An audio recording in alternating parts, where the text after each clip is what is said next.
The Steel and Engineering Industries Federation of Southern Africa held a summit recently. Collective bargaining formed part of the agenda, among many other challenges facing the sector.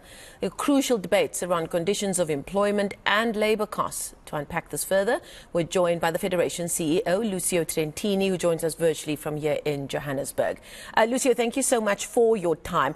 I must admit, just in preparation for our chat this morning, I was rather shocked to really take in the size and the breadth of the steel and engineering industries in Southern Africa. And I don't think that that's something that average South Africans really think about when we talk about issues in manufacturing and labour issues and costs and that kind of thing. We're looking at over 170,000 employees alone who depend on these industries. Give us a sense of just how vast this sector of our economy is. Yeah, good morning, and good morning to all the viewers. The conference, or the Collective Bargaining Summit, is going to be held on the 24th and 25th of May. So we're gearing up for the big summit. But thank you for the thank you for raising it.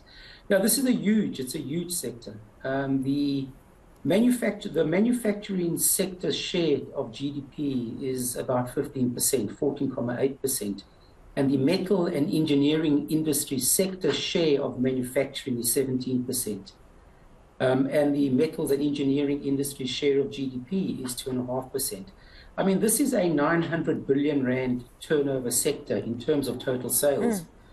Of this, 342 billion rand is exported, which equates to about $20 million US, is exported, and this earns foreign exchange currency for the country. You mentioned the number of employees that work in our sector. It's a little bit more than that. Sure. We have about 220,000 blue-collar workers who get up every morning and go to factories around the country and spend a day working in different engineering workshops. And whilst that number is huge, I mean, that number was almost double in 1990, where this industry employed over 400,000 workers. So this industry has been through some tough times. It is an extremely resilient sector of the economy, and it is an important sector of the economy. The metals and engineering sector is a customer and suppliers to all the major parts of the economy around us. Agro processing, motor, auto, mining, construction. So when this industry comes to a standstill because of an industry strike, as was the case in 2021 or 2014, the ripple effects of that strike are felt right throughout the economy. When this sector comes to a standstill, we lose in the region of about 600 million rand per day in terms of lost revenue. So quite frankly, we can't afford, particularly under the current economic circumstances that we find ourselves under, we simply cannot afford for this sector not to sort out its differences very quickly in the forthcoming round of wage negotiations next year, between CIFSA, other employer bodies, and then the biggest trade unions in the country, NUMSA, who we had on your show earlier, represented by SAFTU, and Solidarity, for example, and the National Union of Mine Workers. So this is a time for the industry to pause, to sit down around the table with all the industry players and big business and decide how we are going to approach next year's main agreement negotiations or the industry's wage negotiations, and find a better way of talking to one another, because this industry and our federation can't afford a strike. And I think it was just last year, some of your associates in the industry ended up in the Labour Court with an urgent application as a result of wage negotiations that perhaps hadn't gone the way that the industry wanted it to go. But this is also, we know this is a seasonal thing. When it's wage negotiation time of the year, various industries go through rather dramatic ebbs and flows, for want of a better phrase. How are you approaching this wage negotiation industry? And has some of the challenges that this industry has been through, like all other industries in South Africa over the last few years, will it have an impact on how you approach these talks this time around? Yeah, look, the core challenge had nothing to do with the settlement of the wage negotiations in 2021. In 2021, we struck a 3-year deal with organised labour, and that deal lapses next year in June. The core challenges have been launched by minority small employer organisations that refuse to come into the tent and be part of the conversation. And as is their right to go to court, which they've done, we will, as is our right, have our day in court too. And there have been a number of court challenges that have all been defeated, and the matter remains unresolved insofar as they are concerned. We have a deal. The deal binds the entire industry, and this deal will expire on the 30th of June. How we approach next year's negotiations is all part of the collective bargaining summit. And quite frankly, this is the time where we need to find common cause. The country is reeling under the current economic climate we find ourselves under.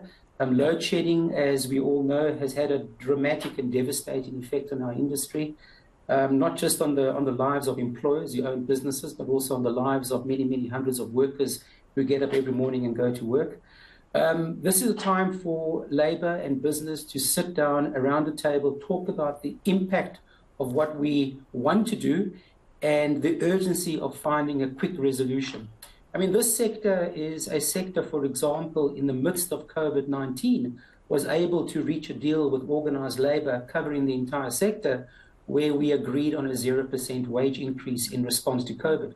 I mean, that in itself is unprecedented. No other sector in the country was able to do that. We did that. So when our backs are against the wall, we do find a way as South Africans to find one another. This is the time to build trust. This is the time to find common cause. And the point and purpose of the conference is to do exactly that. We have more in common than we have around areas that we can't find agreement on, and it's the areas of commonality that will get us through next year's wage negotiations. What both sides don't want is for employees to lose jobs, much needed jobs, and for employers to have to downsize or shut down or close their businesses. That's in no one's best interest, and it certainly isn't in the best interest of South Africa Inc. We have a duty as patriotic South Africans. Yeah. Lucio, I heard an interview you did with MoneyWeb a few weeks ago, and at the time you said that you were planning on meeting with the president or with the president's team to have a sit-down chat, to strategize and talk about this important industry. Did that meeting take place, and can you let us in on what some of the fruits of that meeting were? Yes, the meeting did take place. The sector, represented by the Steel Engineering Industries Federation, which this year celebrates its 80th anniversary, reached out and asked for a meeting with the president and his ministers in the economic portfolio. We were granted that meeting. That meeting took place, I think, on the 17th or 18th of this month. And essentially, the purpose of the meeting was to say to the president and his team that as an industry, we are here. We want to work with government. We want to find common ground. We don't want to repeat processes that are already underway in different platforms where government and business is already working on. The metals and engineering sector, as a large part of this economy, has reached out and made itself available to set up different processes to address issues around crime, water, sanitation, logistics, and obviously energy. And most importantly for this sector, infrastructure. How do we release on an urgent basis infrastructure-led programs that will stimulate demand, which will reignite and revitalize this industry, which will lead to much needed job creation, job employment, and economic growth for this country. The president is 100% on board. He was very graceful and grateful that we had reached out to him, and he's undertaken to work with us. We have and will be putting processes in place, and we will be reporting back to the president through his different ministers on a regular basis. Look, we are realistic. We are businessmen and women. We know that there are no such thing as overnight miracles. Overnight success stories usually take place when there's been hard work and effort invested over time, and that's what we want to do. And we will be doing this because we have a lot to lose, but more importantly, we have a lot more to gain. And we will be working with the president, his team, and the captains of industry representative of our sector. Okay, we're going to leave it there. Thank you so much for that. That's Steel and Engineering Industries Federation of Southern Africa CEO Lucio Trentini joining us virtually from here in Johannesburg. We thank him for his time this morning.